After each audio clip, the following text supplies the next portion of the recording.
सर्वप्रथम यहाँहरू सबैमा जयमंगलको न्यानो अभिवादन टक्र्याउन चाहन्छु। म रिन्छेन दोर्जे तामाङ हाल काठमाडौँ नेपालबाट यहाँहरूको सामु आवाज मार्फत तरंगित भइरहेको छु। सन् 1985 मा पहिलो पटक भूमिगत रूपमा छापिएर भूमिगत रूपमै वितरित नेपालको वास्तविक राजनीति र समाजलाई चिरफार गरिएको मंगोल मुक्तिको सञ्जीवनी बुटी स्वरूप मानिएको डाक्टर गोपाल गुरुङद्वारा लिखित नेपाली राजनीतिमा अदेखा सच्चाई 2018 मा प्रकाशित 10औं संस्करण पुस्तक आवाज मार्फत यहाँहरू सामु राख्न गइरहेको छु।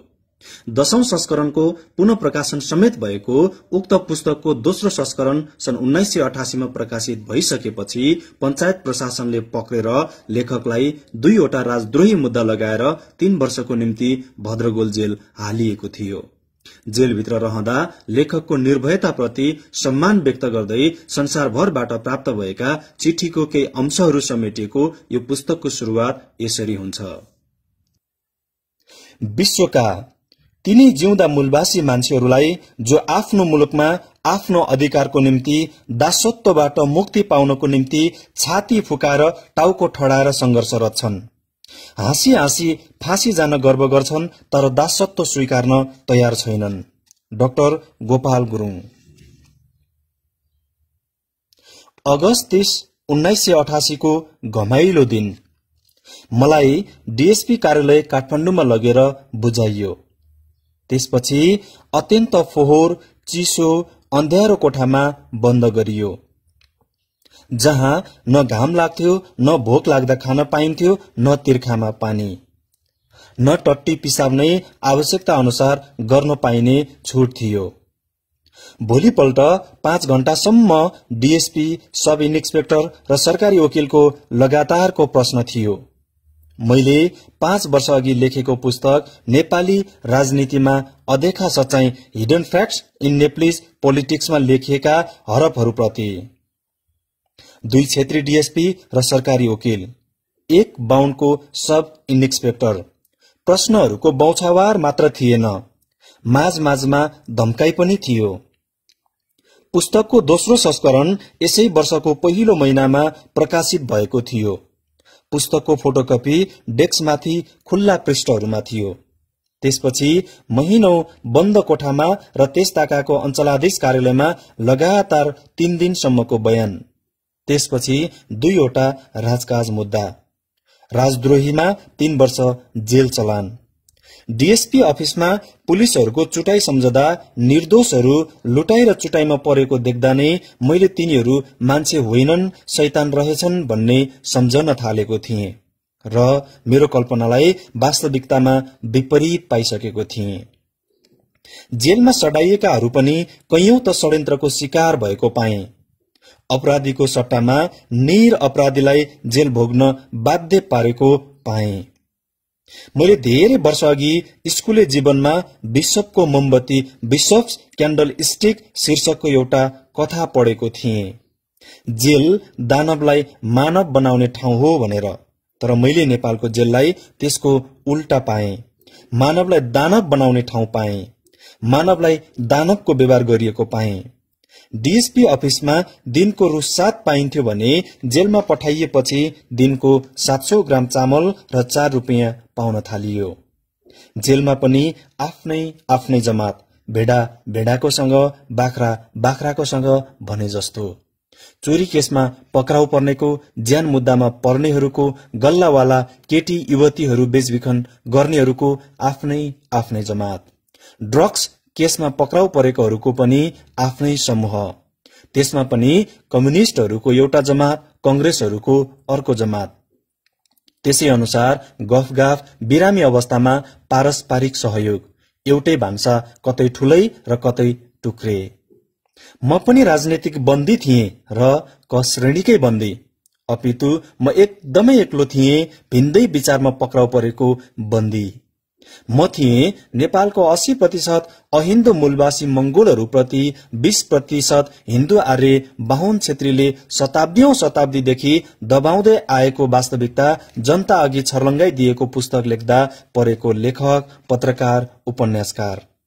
नेपालमा रेसियल विभाजन र नेपालका 80% मूलवासी मंगोलहरूलाई दबाउने चाहिँ जुनसुकै विचारधाराको र जुनसुकै पार्टीका भनिने भए तापनि हामीलाई दबाउन चाहिँ एकजुट हुने गरेको तथ्यलाई प्रकाशमा ल्याइदिएको थिए।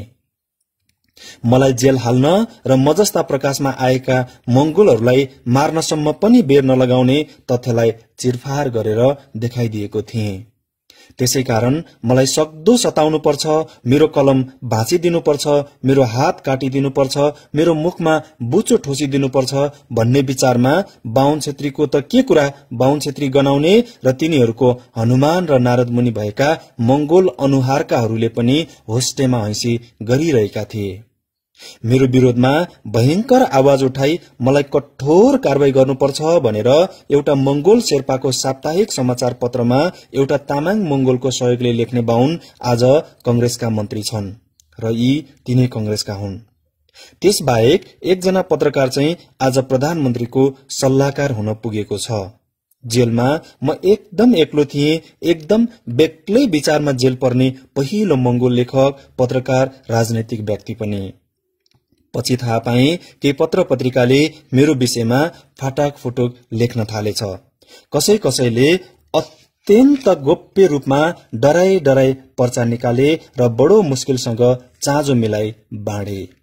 कतिलाई भेट्न नै नदिने गर्थ्यो, कतिपय भेट्न पनि आउन थाले।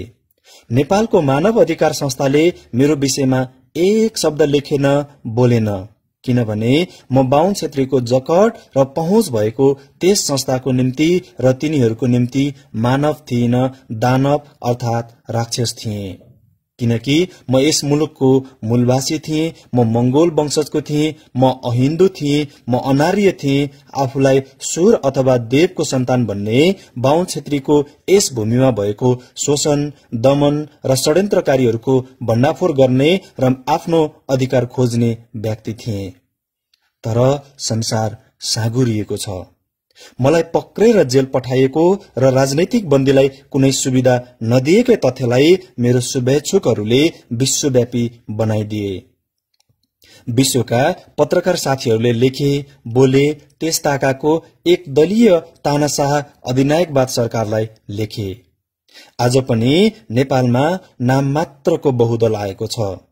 आज पनि रसियल वैमनस्य र भेदभाव त्यस्तै छ जस्तो पृथ्वीनारायण शाह, राणाकालीन कालो युग, त्रिभुवन, बीपी कोइराला र महेन्द्रको पालामा थियो। आजको संविधान पनि हिजैको एकदलीय व्यवस्थाको जस्तो छ। त्यहाँ मानव अधिकार र प्रजातन्त्र, म लोकतन्त्र चाहन्छु, प्रजातन्त्र होइन, खोरभित्र बन्द गरिएकै छ र धर्मनिरपेक्षता फलामे साङ्लोमा नै जकडाइएको छ। जेल जीवनमा छँदा बाहिरी मुलुकमा र मेरा समर्थकहरूले के लेखेर चिठी पठाए त्यसका केही अंशहरू तल छन्। त्यसैले म जेलभित्र एक्लो भए तापनि एक्लो थिइन। जेलमा छँदा ठिकसँग औषधि गर्न नदिएर र औषधि नदिएर के यस्तो बिमार बोकेर निस्किनु पर्यो जसले मेरो मृत्युसम्म नै पछ्याइरहनेछ। मसँग नै चिहानमा पस्नेछ अथवा चितामा जल्नेछ। जुन बिमारी हो रक्तचाप, हाई ब्लड प्रेसर, चिनीको रोग, डायबिटिज, घाँटीको रोग, थाइरोइड डिजिज र छालाको रोग, स्किन डिजिज। जनवरी 1993, बागडोल, ललितपुर। मेरो छुटकाराको निम्ति डेनमार्क एमनेस्टी इन्टरनेशनलले अभियान चलायो। मैले त्यहाँबाट सैकडौं चिठी पाएँ। ती चिठीहरूमा 14 वर्षे स्कुले ठिटीदेखि लिएर 51 वर्षे लर्ड मेयर सम्मको शुभेच्छाले भरिएका सुस्वास्थ्यको कामना व्यक्त भएका थिए। नेपालमा वंशजीय भेदभाव यति चर्को रूपमा भएको सत्यता हामीलाई थाहा थिएन, तर तपाई पक्राउ पर्नु भएपछि थाहा भयो। तपाईको पुस्तकले बतायो। तपाईलाई जेलको खानामा हामी सहयोग पुर्याउन चाहन्छौं। यसमा तपाईको विचार चाहन्छौं। International PEN, London. तपाईलाई जेलमुक्त गराउने प्रयासमा हामी जुटेका छौं। तपाई चाँडै नै जेलमुक्त भएर स्वतन्त्र व्यक्तिको रूपमा खुल्ला हावामा घुम्न पाउनुहुनेछ। यो मलाई पूरा विश्वास छ।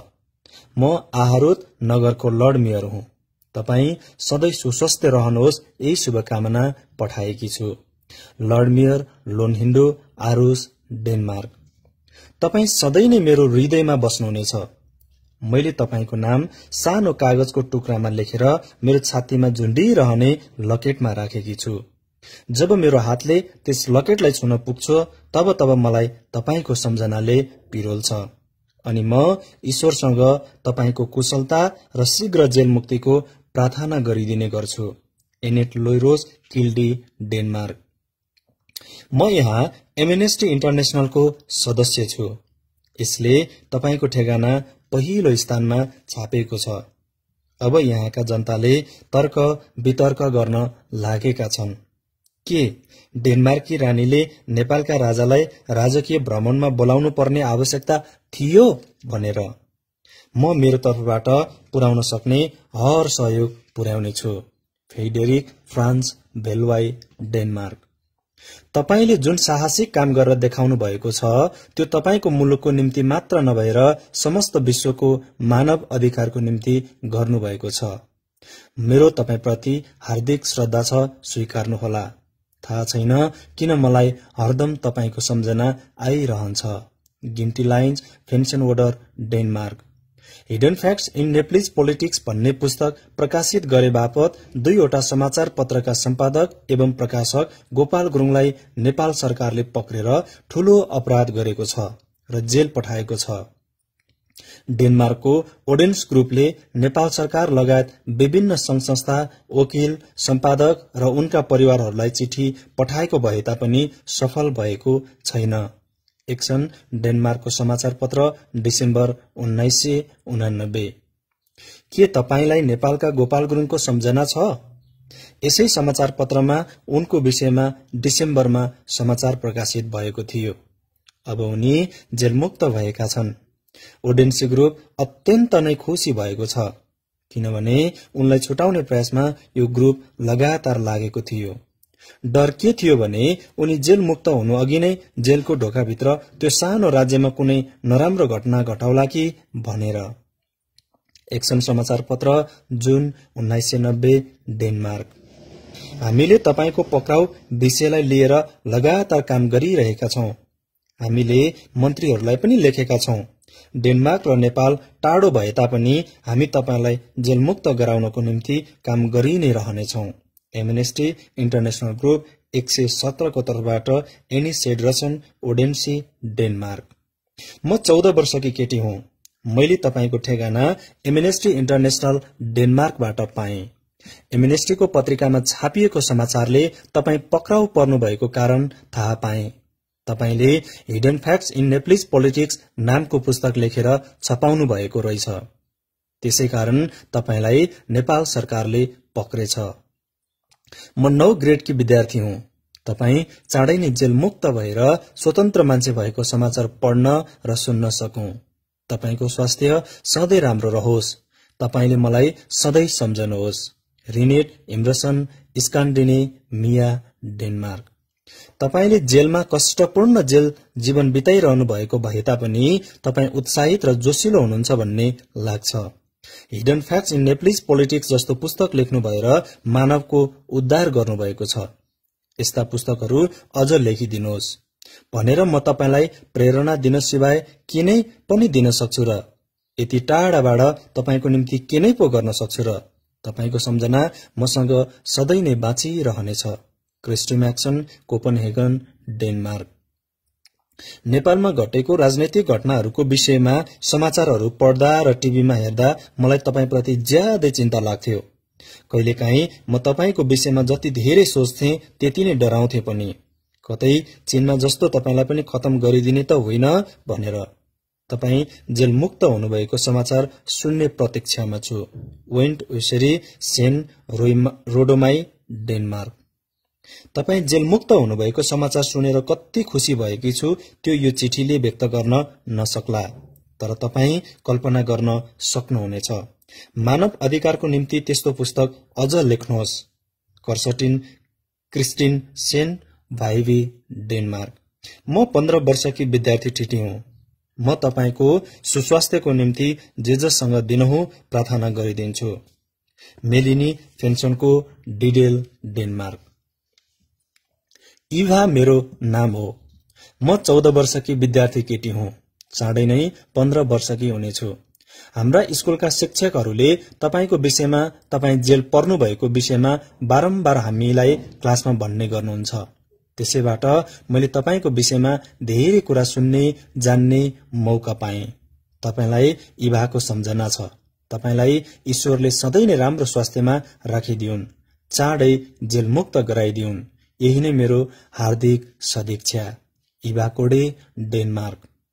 प्रधानमन्त्रीज्यू, गोपाल गुरुङ जो प्रेस फाउन्डेशन अफ एसियाको कोअर्डिनेटर र कन्सल्टेन्ट पनि हुनुहुन्छ, उहाँको पक्राउ विषयको दुःखद समाचार पाएका छौं। मलाई विश्वास छ प्रेस फाउन्डेशन अफ एसियाका सदस्यहरू एसिया र पेसिफिकका थुप्रै भएका कुरा तपाईलाई थाहा नै होला। प्रेस फाउन्डेशन अफ एसियाका सदस्यको नाताले म उहाँको जेल मुक्तको निम्ति अनुरोध गर्छु। पत्रकारलाई पक्राउनु सरकारका निम्ति घाटा पर्नुहुनेछ। यसले सरकारको छवि भत्काउँछ। हामी गोपाल गुरुङले छुटकारा पाएको समाचारको स्वागत गर्छौं। Mochtar Lubis, director general, PF, Jakarta, Indonesia. Press Foundation of Asia, Manila, फिलिपिन्समा प्रकाशित। नेपाली राजनीतिमा अदेखा सच्चाईका लेखक गोपाल गुरुङले आफ्नो पुस्तकमा नेपालका 80% अहिन्दू मंगोल वंशजका भएकोले नेपालमा हिन्दू राष्ट्र हुन नहुने दावी गर्नुभएको छ, जसको कारणले उहाँलाई जेल पठाइएको छ। सिक्किम, अबर्ज रबर, गान्तोक।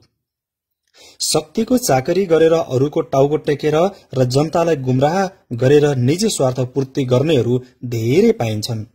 तर नेपाल जस्तो मुलुकमा त्यहाँका 80% अहिन्दू मंगोल मूलका जनताको निम्ति क्रान्तिकारी कलम उठाएर जेल जान कम्मर कसने साहस आजसम्म नेपालमा कसले गर्न सकेको थियो र?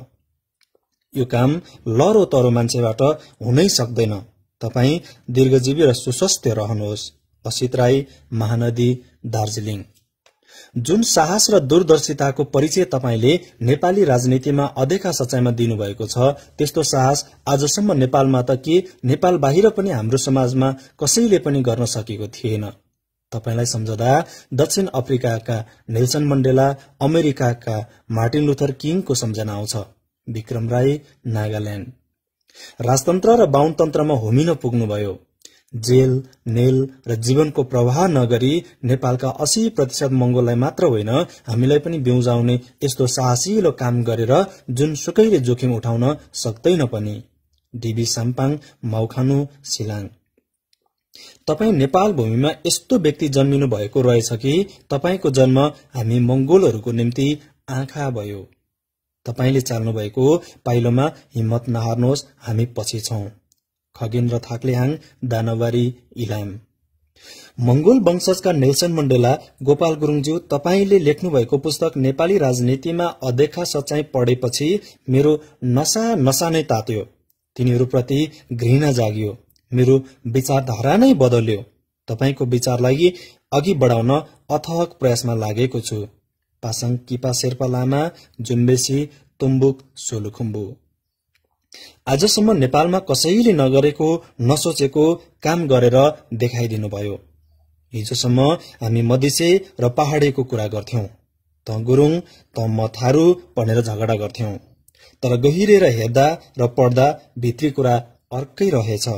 हामी तराईका थारू, कोचे, मेचे, धिमाल र पहाड़का गुरुङ, मगर, नेवार जस्ता सबै मंगोल रहेछौं। मधेसिया र पहाड़ीको नारामा लडाउनेहरू त उही मधेसिया बाहुन क्षेत्री र पहाड़िया बाहुन क्षेत्री रहेछन्। हामी त हतियार मात्र रहेछौं। अब व्यापक प्रचारको खाँचो छ। वीरेन्द्र चौधरी, दाङ। तपाईले जुन पुस्तक लेखेर हामी मंगोल समाजहरूलाई जुन गुण लगाउनु भएको छ, त्यो ऋण तिरी नसक्नु छ। विक्रम गुरुङ, तिर्छो बाटो, रुम्जाटार। तपाईको पुस्तक पढेपछि थाहा भयो हामीलाई बाहुन क्षेत्रीले कसरी राखेको रहेछन् भनेर। कम्युनिस्ट साथीहरूले मलाई साम्प्रदायिक भनेको तथ्य पनि थाहा पाए। हामी बिउजेर हाम्रो अधिकार खोजे तिनीहरूको स्वार्थमा धक्का लाग्ने रहेछ। अब मैले कम्युनिस्ट छाडेर मंगोल हितमा लाग्ने पक्का गरे। तपाई मंगोल वंशजको चम्किलो तारा हुनुहुँदो रहेछ। योगेन्द्र तमु, बुखा देउराली, पर्वत। तपाईद्वारा लिखित पुस्तक नेपाली राजनीतिमा अदेखा सच्चाई पढे। हामीलाई पछौटे पार्ने को रहेछ बुझे। अब त्यसको निम्ति संघर्ष गर्ने प्रण गरेको छु। हिराधन गुरुङ, च्यानडाँडा, रुम्जाटार। नेपाल जस्तो ठाउँमा पनि तपाईले ज्यानको बाजी थापेर हाम्रो निम्ति जुन आवाज उठाउनु भयो त्यो साँच्चै नै प्रशंसनीय छ। म तपाईलाई दक्षिण अफ्रिकाका नेता डाक्टर नेल्सन मण्डेलासँग तुलना गर्छु र नेपालको नेल्सन मण्डेला पनि भन्छु। चन्द्रखालिङ, सिक्किम। हामी नेपालका मंगोलहरूमाझ तपाई जस्ता बुद्धिजीवी व्यक्तित्व पाएर यति हर्षित छु कि लेखेर व्यक्त गर्न सक्दिन। नेपालमा त्यस्तो कठोर र निष्ठुर शासन हुँदा हुँदै पनि नेपाली राजनीतिमा अदेखा सच्चाई जस्तो पुस्तक लेखेर कसैले गर्नु नसकेको र सोच्नु नसकेको काम गरेर देखाइदिनुभयो। तपाई हाम्रो निम्ति जिउँदो शहीद हुनुहुँदो रहेछ। खगेन्द्र सिंह, तौमान, तेह्रथुम। हामी यहाँका मंगोलहरूले गोपाल गुरुङ जप्न लागेको पनि अवगत गराउन चाहन्छु। हामी मरेर पनि हजुरलाई बचाउने छौं। हजुर मानव रूपमा परमात्माको चोला लिएर आउनुभएको जस्तो लाग्यो। अब हामी हजुरको निम्ति आवाज मात्र नभई कवाज नै देखाउनु परे पनि पछि हट्ने छैनौं। मडी किरात बान्तवा, 10 गोर्खा, ब्रुनोई। आफ्नो अस्तित्वको निम्ति भोलि जन्मभूमिलाई युद्धभूमि बनाई लड्न परे पनि पछि हट्ने छैनौं। तपाईको पुस्तक हाम्रो निम्ति देवबाणी हो, नवजीवन दिने बुटी हो। टंक वानेम, 10 गोर्खा, ब्रुनोई। हामी जस्तो कैयौं आत्माले तपाईको योजना सफल पार्न सधैं साथ दिनेछौं। तपाईका महान बाणीहरू सधैं सँगालेर जीवित राख्नेछौं। प्रेम बहादुर राणा मगर, रानी पौवा, पोखरा। हजुर जस्ता निर्भय लेखकलाई म हृदयदेखि नै सम्मान गर्छु। हजुरको पुस्तक नेपाली राजनीतिमा अदेखा सच्चाई, हिन्दूहरूको रामायण र महाभारत, क्रिश्चियनहरूको बाइबल र मुसलमानहरूको कुरानले जस्तै सम्मान पाउनेछ। मंगोल समाजमा यस पुस्तकलाई पूजा गर्छु। सौरभ राज संगम, पक्ली हवा कृषि क्याम्पस, सिद्धार्थनगर। हजुरद्वारा लिखित नेपाली राजनीतिमा अदेखा सच्चाई असाध्य निर्भीकता साथ लेखिएको पुस्तक रहेछ। यस्तो पुस्तक त उस्तै मुटुले लेख्ने त के कुरा पढ्ने आँट पनि गर्दैन। यसको निम्ति कृतज्ञता व्यक्त गर्ने शब्द नै मसँग छैन। महेन्द्र साम्पाङ, भोजपुर। 1988 मा तपाईको किताब नेपाली राजनीतिमा अदेखा सच्चाई यहाँ भारतीय सेनामा पढ्नु प्रतिबन्ध लगाइएको भए तापनि हामी 29 जनाले भित्रै पढेर 40 दिनमा सिद्ध्यायौं। हवलदार डीबी गुरुङ, कोब्राङ, माझगाउँ, पर्वत। यहाँ कुनै मंगोल कंग्रेसमा लागेर, कुनै राष्ट्रिय प्रजातन्त्र पार्टीमा लागेर र कोही कम्युनिस्ट भएर ढाँटिएका रहेछन्, ठगिएका रहेछन्। म पनि त्यसै कम्युनिस्ट भित्र पर्छु। अब तपाईको पुस्तक नेपाली राजनीतिमा अदेखा सच्चाईले आँखा खुलाइदियो। अब आफ्नै अस्तित्वको खोजीमा तपाईको पछि लाग्नेछु। कुमार जबेगु, याङनाम, फाङसिला, पान्थर। श्रद्धेय समस्त मंगोल वंशजका मूल सम्राट गोपाल गुरुङज्यूलाई कोटी कोटी जय मंगोल। तपाईको पुस्तक नेपाली राजनीतिमा अदेखा सच्चाईले मेरो पनि आँखा खोलिदियो। यसै कारण यो साल पहिलो पल्ट हामीले हिन्दू चाड दशैं बहिष्कार गरिदियौं। कृष्ण घिसिङ तामाङ, सिद्धेश्वर, सिन्धुली। त्यसैले भन्न मन लाग्छ तपाई हामी मंगोलहरूको आँखा खुलाउने गुरु, मंगोल सम्राट र नेपालका नेल्सन मण्डेला। हाम्रो निम्ति यो पुस्तक नेपाली राजनीतिमा अदेखा सच्चाई दर्शन शास्त्र हो, वेद हो। शेर्पा एसके, सोलु। साँच्चै तपाई हाम्रो मंगोल कुलको निम्ति पूजनीय देवता हुनुहुँदो रहेछ। जिब्रो भएर पनि बोल्न नसकेको, आँखा भएर पनि देख्न नसकेको, कान भएर पनि सुन्न नसकेको सत्य कुराहरू तपाईले आफ्नो जीवनको सम्म कुनै प्रवाह नगरी आज तक कसैले पनि त्यस्तो डरलाग्दो व्यवस्थामा बोल्न र लेख्न नसकेको कुराहरू अत्यन्त निर्भय साथ बोलिदिनुभयो। कुम्भकर्ण झै चिर निन्द्रामा परेका हामीलाई ब्याउजाइदिनुभयो र सुनाइदिनुभयो। अजित पिल्मोसराई, नैताम, 12 माइल, गान्तोक, सिक्किम। तपाईको पुस्तकले आँखा उगारिदिएकोले यहाँ पनि चुच्चे र नेप्टेको कुरा चल्दैछ। शताब्दी बुझ्न नसकेको सत्य कुरा हामीलाई बुझाइदिनुभयो। परिस्थिति अनुसार यहाँ पनि हामी युवाहरू आफ्नो अधिकारको निम्ति मैदानमा निस्कनु पर्ला। हामीलाई आजसम्म भालु नचाहे जस्तो नचाह्यो, अब हामी त्यसरी नाच्ने छैनौं। पीके प्रधान, सिङताम। तपाई पक्राउ पर्नु भएको समाचार यहाँ सिक्किममा पनि हिउँदो डढेलो झैं फैलियो। तपाईको पुस्तक नेपाली राजनीतिमा अदेखा सच्चाईले नेपालमा मात्र होइन सिक्किममा पनि राजनैतिक भुइँचालो ल्याइदिएको छ। निस्वार्थ देन र त्याग अमेट भई भावी इतिहासमा बस्नेछ। मंगोल सन्तानले पिता स्वरूप मान्नेछन्। बीके राई, गान्तोक। जुन साहस, कटिबद्धता र दूरदर्शिताको परिचय तपाईले दिनुभएको छ, यसले हाम्रा भावनामा एउटा नयाँ प्रेरणा भरिदिएको छ। यसले हाम्रा भावी सन्तानलाई नयाँ प्रेरणाको मार्गदर्शन गरेको छ। यहाँ हाम्रा सिक्किममा पनि हामी यस परिस्थितिबाट सुरक्षित छैनौं। यो पुस्तक यहाँका जनतालाई अझ बेसी मात्रामा पढाउनु परेको छ। एसके राई, गान्तोक, हाल लखिमपुर, असम। यस पुस्तक नेपाली राजनीतिमा अदेखा सच्चाईले हाम्रो सिक्किमका मंगोलहरूको जीवनस्तर उठाउने काममा र समान अधिकार पाउनु पर्छ भन्ने अधिकारको निम्ति निकै जोरदार भूमिका अदा गर्नेछ। यस्तो पुस्तक यस्तो निर्भीकतापूर्वक लेखिदिनु भएकोमा म पनि धन्यवाद दिने समूहमा थपिन चाहन्छु। घाटोक भुटिया, दराप, पश्चिम जिल्ला, ग्यालासिङकु। गोपाल गुरुङको तुरुन्त रिहाई होस्। हामी आदिवासी अब पनि शोषित, पीड़ित र मृत्युतुल्य भएर बाँच्न चाहन्नौ। गोपाल गुरुङ हाम्रो सचेत व्यक्ति हुनुहुन्छ। उहाँको चाँडोभन्दा चाँडो रिहाई चाहन्छौ। गण्डकी र बुटोलबाट भूमिगत रूपमा वितरित पर्चा। सम्पादक तथा लेखक गोपाल गुरुङले जेलमा सडिनुको तात्पर्य हो पञ्चायत व्यवस्थाको अन्त्य हुने संकेत। सेता मगुराले। अप्रिल 1990 मा नेपालमा 30 वर्षपछि नाम मात्रको भए पनि बहुदल आएको छ। यति मात्र भए तापनि ल्याउनको निम्ति कयौं स्वदेशी एवं विदेशीले शहीद हुनु पर्यो।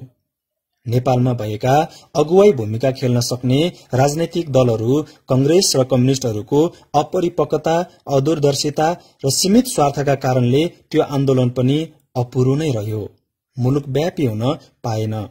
जे भए तापनि आज जे जति पाएका छौं त्यसको श्रेय पनि मानव अधिकार र लोकतन्त्र चाहने पश्चिमी सहयोगी मुलुकलाई र भारतका परलोकवासी राजीव गान्धी र चन्द्रशेखर जस्ता नेतालाई जान्छ। त्यसै आन्दोलनको फल एकैपल्ट 2वटा राजद्रोही मुद्दामा पारिएर 3 वर्षको निम्ति जेल जीवन बिताइरहेको मैले पनि 2 वर्षपछि छुट्न पाएँ। यो अपरिपक्व कंग्रेसी र कम्युनिष्टहरूको सीमित स्वार्थका कारण 30 वर्षपछि आन्दोलित जनता मरिच हुनु पर्यो। सही शत्रु ज्यूका त्यौं नै रहेका छन्। त्यही फुई, त्यही फुर्ती र हकडक कायम नै छ। संविधान फेरि पनि अल्पसंख्यक बाहुन क्षेत्रीकै हित र स्वार्थको पक्षमा बनाइनु सफल पारिएको छ।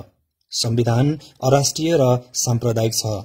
त्यसमा पनि अधिनायकवादलाई त्यसरी नै जगेडा गरिएको छ जसरी घुनबाट बचाउन बिउलाई जगेडा गरिन्छ।